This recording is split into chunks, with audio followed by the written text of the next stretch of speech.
All right, you are looking live at Sold Out Giant Stadium, where today the 15-0 New York Giants will be taking on the 0-15 Washington Commanders. And why is Washington Commanders 0-15? Because they suck. And welcome to the Gridiron. Anybody out there at all spending some time with me here this evening? Thank you so much. I greatly appreciate it. We're going to go for about 30 minutes once again. We got some stuff to talk about here.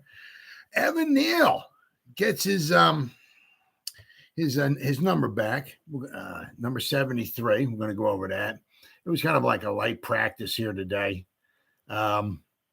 before their the first overall preseason game on Thursday night at Foxborough. Whew, guys, it's absolutely amazing how fast the time. Well, I mean, I don't know. I'm just speaking for myself. It just.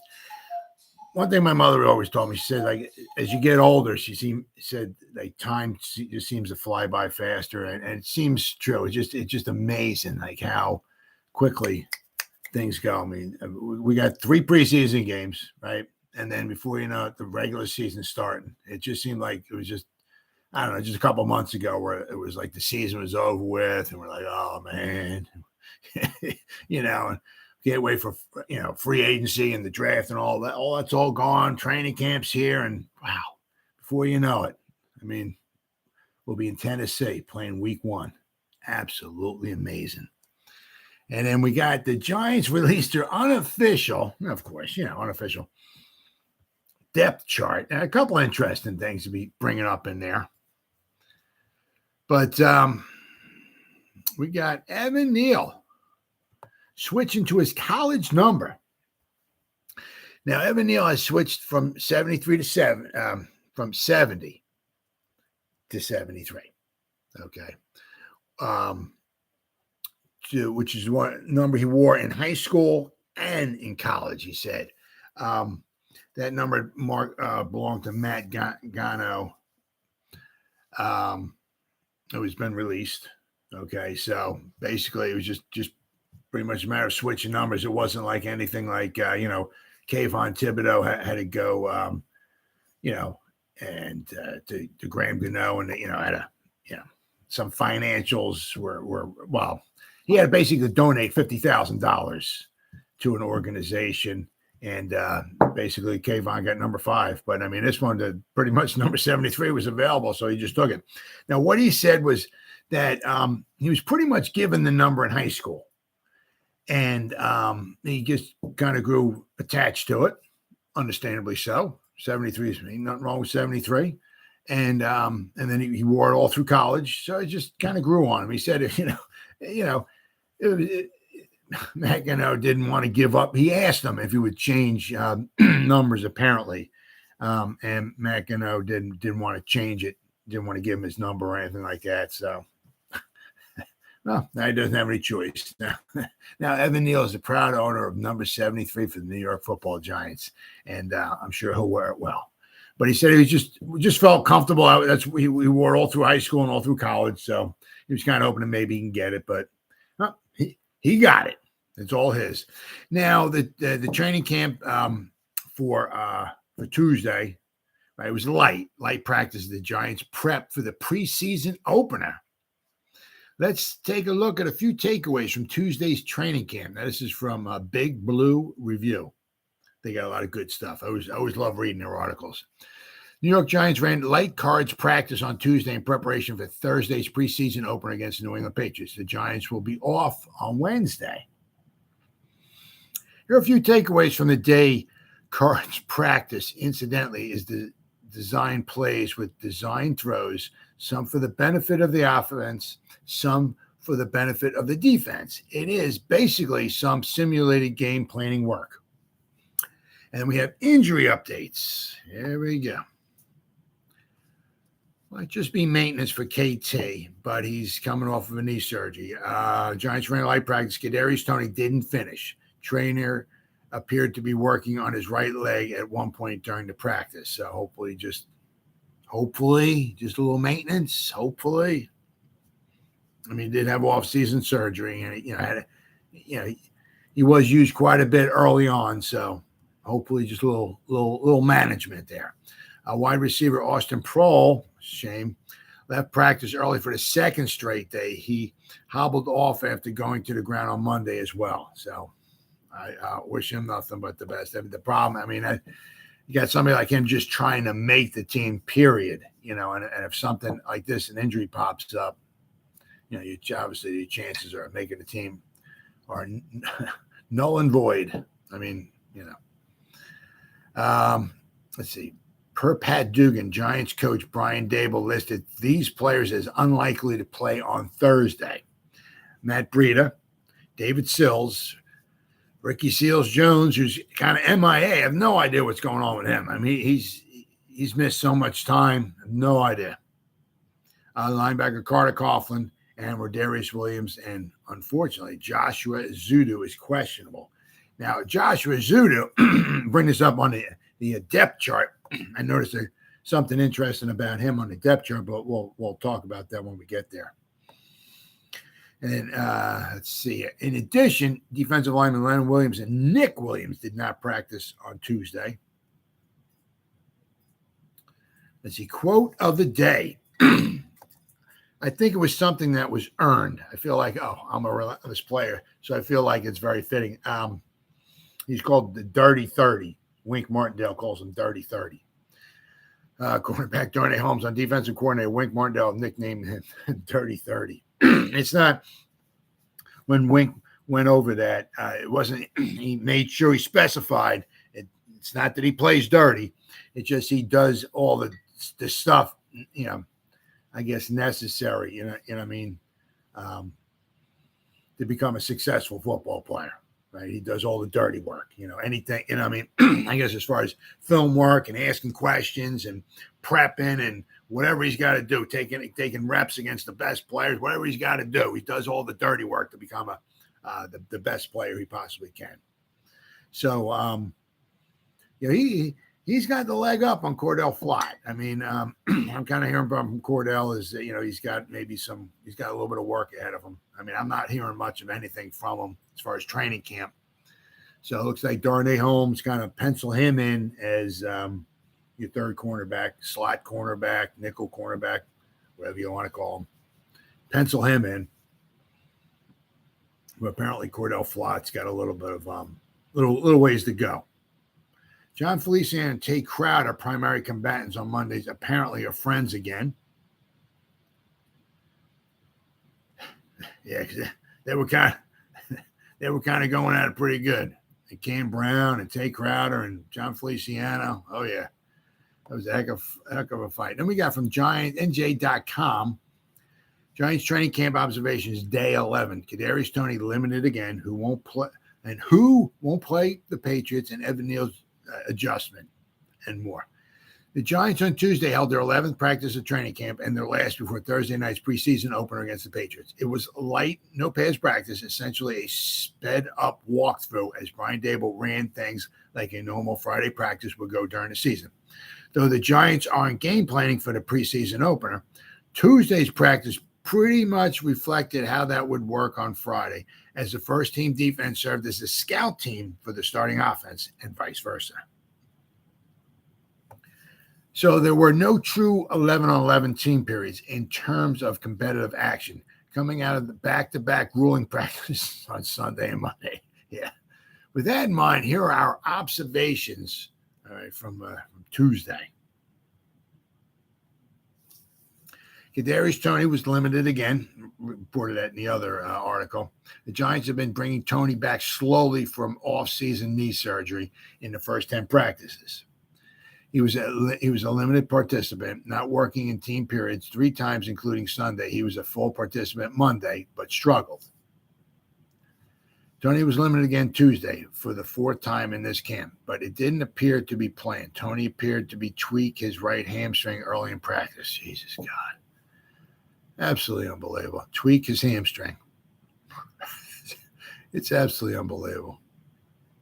He was grabbing at it and limping through the practice, and he didn't do a whole lot. Absolutely freaking amazing. It'll be interesting to see how much, if at all, he plays in New England. It's unbelievable. Absolutely unbelievable. Tony struggled to stay healthy last year, so this is worth monitoring. Absolutely unbelievable.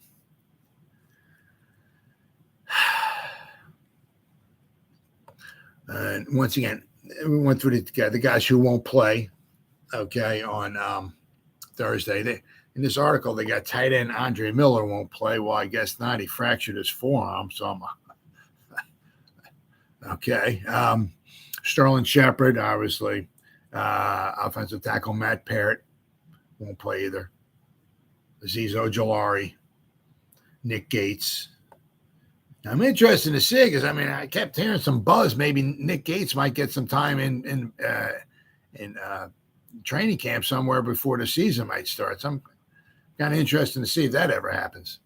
Running back Matt Breida likely won't play, and rookie offensive lineman Joshua Ezeudu, an important backup, is questionable after missing practice Monday and Tuesday. Dable did say Ezeudu is leaning in the right direction for returning sooner rather than later. Okay, so that's good.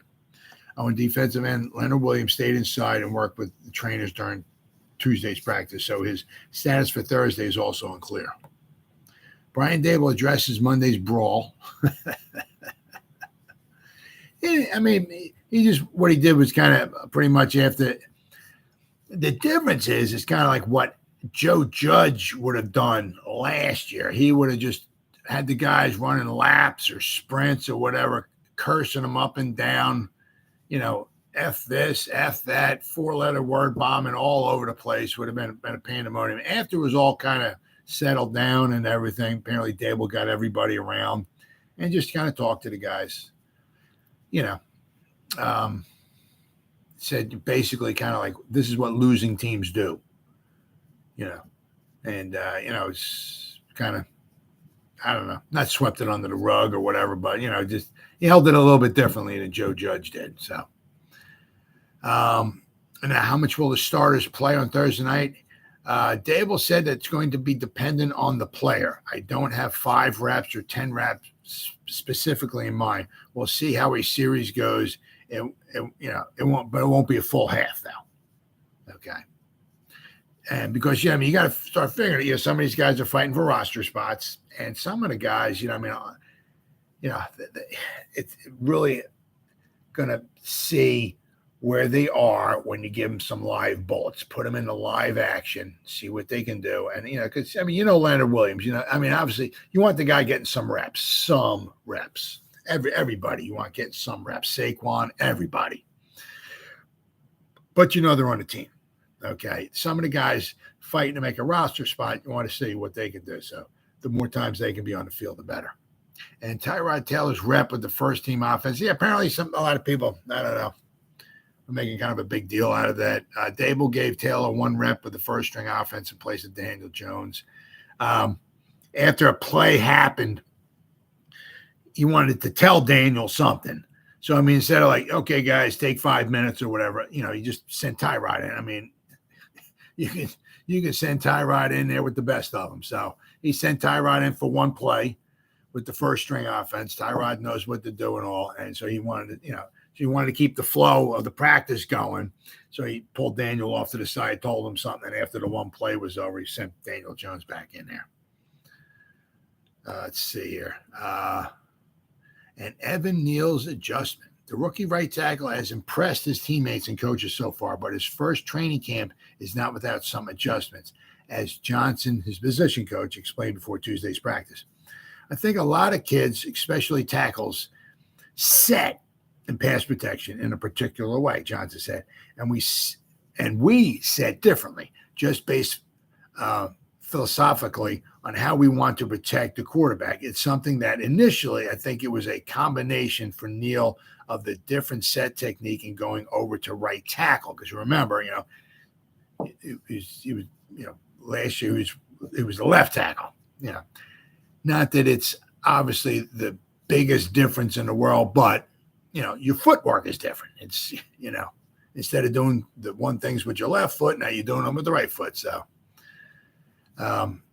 let's see. And since he had been left tackle last year at Alabama, now he's doing everything at right tackle. But he's making tremendous strides every day. He works very hard. He's a guy that pushes himself. My role with him is to make sure that he sees the positives and doesn't focus on the negatives. He's working through them. The scrimmage last Friday was probably his best practice, but we all have higher expectations for him, and I'm sure he does as well too.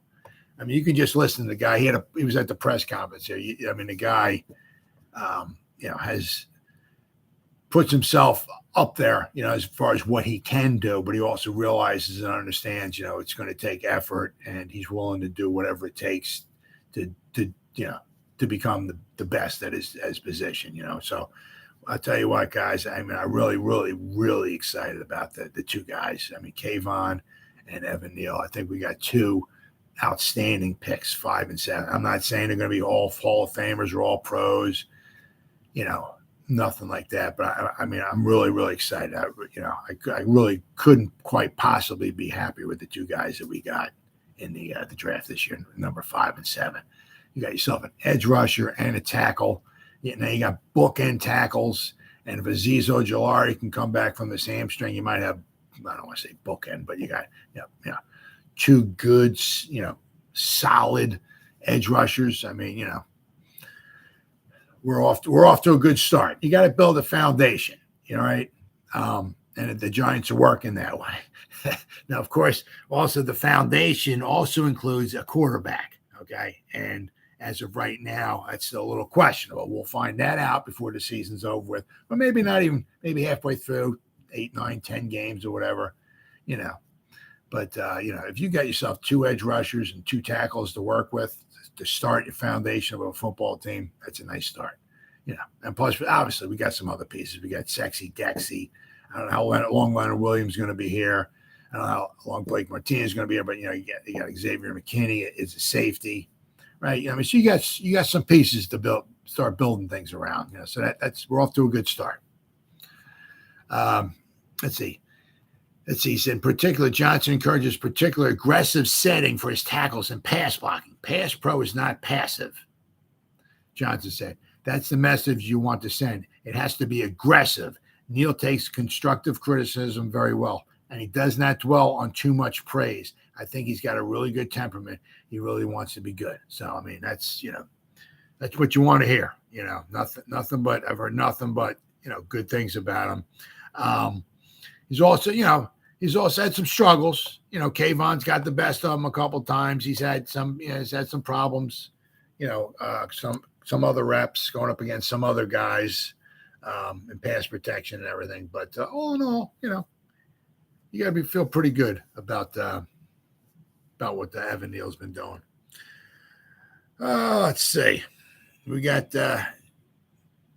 Juicy or Jussie Just 1200. What do you think about that fight? Looked like a typical testosterone scrum at every practice to me. Nothing to see here. Yeah. That's the way it is a lot of times. I'm in South Jersey. Okay. It was like 95 degrees here. So that doesn't necessarily mean that's what it was there.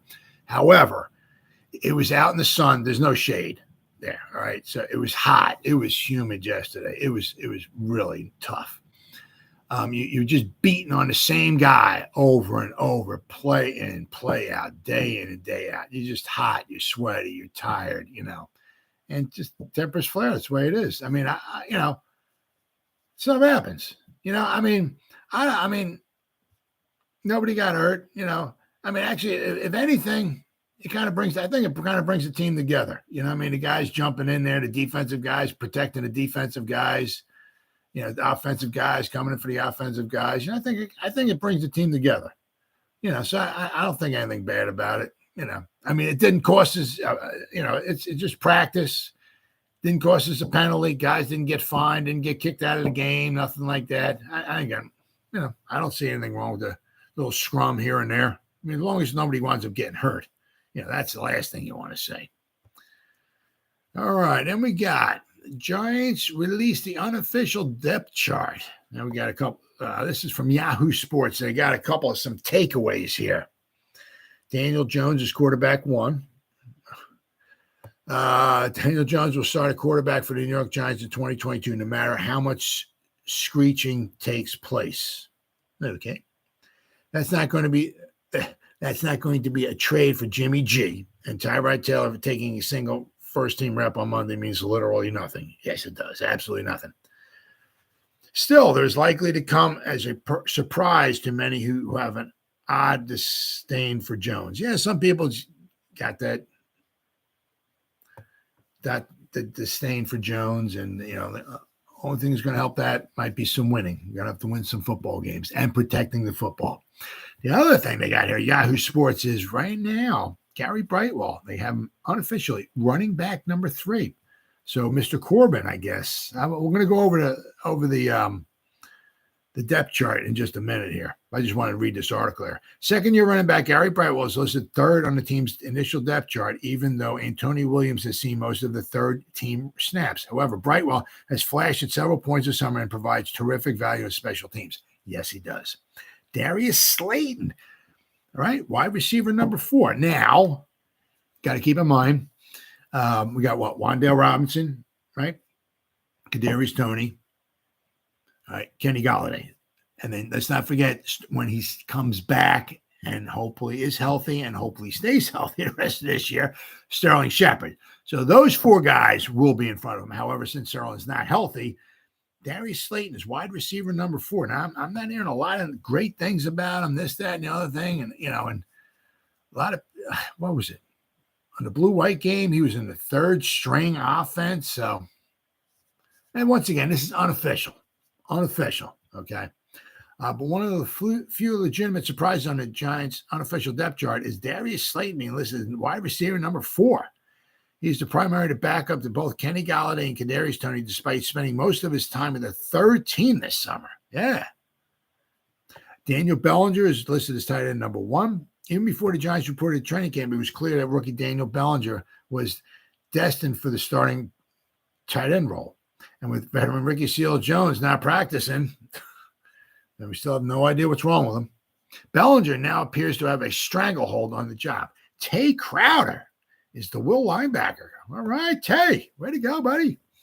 Tay Crowder is currently listed as the will starter at will, alongside Blake Martinez and edge rusher Kayvon Thibodeau. But that is very much subject to change. The Giants have been transparent about the battle taking place at the linebacker position. And also, you got to think, the unofficial depth chart, all right, what they got, okay, is they only got 1 edge rusher. All right, they got 2 middle linebackers. They got Kayvon Thibodeau. We're going to go over this in a minute. And they got 3 defensive linemen. All right, then they got, and then with Wink Martindale's defense, I don't know how many times what the percentage is going to be where they're actually going to have 2 inside linebackers on the field at the same time. If you're going to you have no idea what Wink's going to put out there. He could easily put out, 3 defensive linemen, 2 edge rushers, right? And, obviously one of those guys might have to fall into coverage, maybe, who knows? But, and you might have 2 or 3 cornerbacks. You might have 2 or 3 safeties on the field. How many middle linebackers can you possibly, or inside linebackers can you possibly have? It might be a lot of times where there's only 1 inside linebacker on the field, and that might be Blake Martinez. So we'll have to see. Aaron Robinson's cornerback number 2 they got here, right? It was expected that second-year player Aaron Robinson would get the initial crack at the start along with Adoree Jackson this summer. So far, so good, as Robinson is currently listed as cornerback 2, which falls in line with the cornerback rotation thus far in the camp. C.J. Board is listed unofficial as the kickoff returner and the punt returner. Okay, very, very good. Very good. C.J. Board is currently listed as a starting kick returner and starting punt returner. Those behind include Darius Slayton, Adoree Jackson, Richie James, and Alex Bachman. It's worth noting that Kadarius Toney is not listed on a special teams depth chart. Yeah, he has a hard time just running some pass patterns and staying healthy. You start putting him on a bunch of special teams plays. My goodness. It's just, it's unbelievable. It just really is. It just, you feel bad for him. You feel bad for us Giant fans, the organization. You got the dude has got some moves, special talent, but I mean, my goodness, if every other day he's getting hurt, it's like, it's almost kind of wonder how did he make it through college? I mean, he didn't miss a lot of time in college. Also, we got Jamil Douglas is currently listed as a backup center. Darnay Holmes is listed as a starting nickel cornerback. And rookie Cordell Flott is behind him. Despite his broken collarbone, Dane Belton is listed as strong safety number 2 behind Julian Love. Wow. Darius Williams, who is recovering from a torn ACL, is listed as cornerback number 3. Oshane Ximines is second behind Kayvon Thibodeau at the rush position.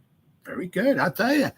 Oshane is, I don't know, somebody put a rocket up his ass. He's having a pretty decent training camp so far. Chris Myrick is listed as tight end number 2. Wow. And rookie Joshua Zudu, I'm going to go over this here, is listed as the primary backup for both left guard and left tackle. Go figure. And Garrett McGinn is listed as Evan Neal's backup at right tackle. All right.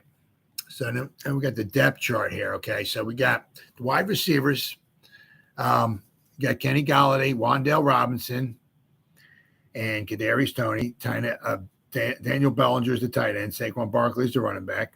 And then we got, obviously, Evan Neal, Glowinski, Feliciano Lemieux, and Andrew Thomas starting 5. Okay. And then you got the wide receivers. Darius Slayton is behind Kenny Golladay. Richie James is behind Wan'Dale Robinson. Let's not forget Richie James also, can be a special teams contributor as well. CJ Board is listed at 3rd behind Darius Slayton and Kenny Golladay. Okay, and let's not forget they got CJ Board listed, and we're going to go over this in a minute, as the kickoff returner and the punt returner. Okay. Let's see. And then they got obviously Sterling Shepard. He's still not healthy. All right. Then you got Daniel Jones, Tyrod Taylor, and Davis Webb are the 3 quarterbacks. But then you got tight ends, Daniel Bellinger, Chris Myrick, and Andre Miller. So the 2 guys they brought them in, Jordan Akins and Ricky Seals-Jones. Jordan Akins is listed as 4th. Okay. And Ricky Seals-Jones, who's MIA, missing in action, no idea what's wrong with him. I think he had 1 training camp day, and he's been missing ever since. He's basically listed as the 5th, the 5th stringer. So we got Bellinger, Myrick, and Andre Miller as your tight ends. All right. Then you got your base defense here. Now they got a nose tackle, a defensive tackle, and a defensive end. I mean, that's basically, I don't know. I'm used to a nose tackle and 2 defensive ends, or you got your 4-3, right? You got your 2 defensive ends and your 2 defensive tackles. This is weird. You got a nose tackle, a defensive tackle, and a defensive end. Then you got it's not an outside linebacker, how they put it here. It's not an edge rusher. It's the rush position. And they only got 1. Interesting. Very, very interesting. All right, so your nose tackle is Dexter Lawrence. Defensive tackle, Leonard Williams. The defensive end, okay, so they got Azeez Ojulari as your defensive end. Now, he did bulk up. He put on some weight and all that, but so basically Justin Ellis and Jalen Holmes and Nick Williams and DJ Davidson, okay, those guys are either defensive tackles or nose tackles, all right? Your defensive ends, all right? We got Ellerson Smith, Jihad Ward, and Azeez Ojulari. Okay. So basically your defensive end would be now basically your defensive end / kind of, I guess, if you want to call them edge rusher position. Then you have your rush position, all right, with Kayvon Thibodeau, Oshane Ximines behind him, Quincy Roche is behind him, and Toman Fox. I'm not sure how many of those guys you're going to want to keep in between your defensive end and your rush position, but we got some good depth there. Certainly some good depth. All right. Then you got your middle linebacker and your will linebacker. Blake Martinez is your start. Obviously, is your start at middle linebacker. Carter Coughlin's behind him. Micah McFadden, who I'm not hearing basically much of anything at all throughout training camp. So I mean, that's sometimes no news is good news, but I mean, you want to hear the guy making plays. That's what you want to hear. And I've heard, I can't even remember reading his name one time throughout training camp. So, I mean, that's not saying much. You know, doesn't mean he's going to be a bust. He's not going to make the team, but whatever. He might, you know, he got drafted by him. So if anything, they'll probably find room for maybe on the practice squad or whatever. But yeah, certainly doesn't mean he can't play or whatever. But I mean, as of right now, I'm not hearing much of anything about him. Your will linebacker is Tay Crowder, Darian Beavers, okay, and Cam Brown. Now, Tay Crowder certainly has the edge up because he has 2 years of experience. He led the team in tackles last year. He's got a lot of decent experience, okay. The strike against him is he's not he came with the football team. He's not a Dable guy. He's not a Shane guy. He's from the old regime, okay. So they're going to give Darian Beavers a good, I don't know, good looking at or whatever because he's a draft pick. So then, of course, you got your linebacker, your left cornerback, or your starting, your number one cornerback is Adoree Jackson. Rodarius Williams is Rodarius Williams. They got him list. He's number 3. All right. So basically, he is the second string cornerback behind both Aaron Robinson and Adoree Jackson. So if one of those guys had to come out of the game, whether it was Aaron Robinson or Adoree Jackson, Rodarius Williams is going to go in. Period. All right. Then you got Darren Evans, Zion Gilbert, all right, and Gavin Heslop. All right. So not a chock full of, strong cornerback depth, but you got your nickel. You got Darnay Holmes, Cordell Flott, Khalil Dorsey, and Michael Jaquette. Then you got your strong safety is Julian Love, and Dane Belton is listed as his backup. Yusuf Corker, who has got the green dot. So when Xavier McKinney's not in there, if they got the second string or maybe the third string defense, Yusuf Corker, okay, the strong safety, he's got the green dot. He'll be calling the plays. So obviously, he'll probably be one of the guys calling plays on Thursday night, especially when Xavier McKinney's not in there. I mean, especially if they got the second string or the third string defense in there. Look for Yusuf Corker to have a green dot on his helmet. He'll be calling the plays. Then you got Andrew Adams is the 4th string strong safety, and Jared Wilson is the 5th string strong safety. Now, how many safeties we're going to have on the 53-man roster remains to be seen. Free safety, you got Xavier McKinney and Andrew Adams. So Andrew Adams they got him basically free safety or strong safety. So look for Andrew Adams, obviously, to make the team, which would be good. Good quality, some good depth, okay? Trenton Thompson is the 3rd string free safety, and Nate Meadows is the 4th string free safety. The long snapper is Casey Kreider. The holder is the Scottish Hammer, Jamie Gillen, and the punter, obviously, Jamie Gillen. Punt returner, kickoff returner, CJ Board, and Mr. I don't want to call him automatic because I don't want to be jinxing anybody, but Graham Gunnell, I'll tell you what, he does a very, very good job for us. We're very, very lucky. It was a very good pickup, for the New York Giants. Can't say enough about what he's done as far as kicking field goals and extra points for us the past 2 seasons. And just look for him hopefully to continue this year at all. But that's about 30 minutes, guys, a little bit over, almost 34 minutes. Anybody out there that paid any attention all to me, thank you so much. Once again, thank you so much for taking some time out of your day or night to check out this video.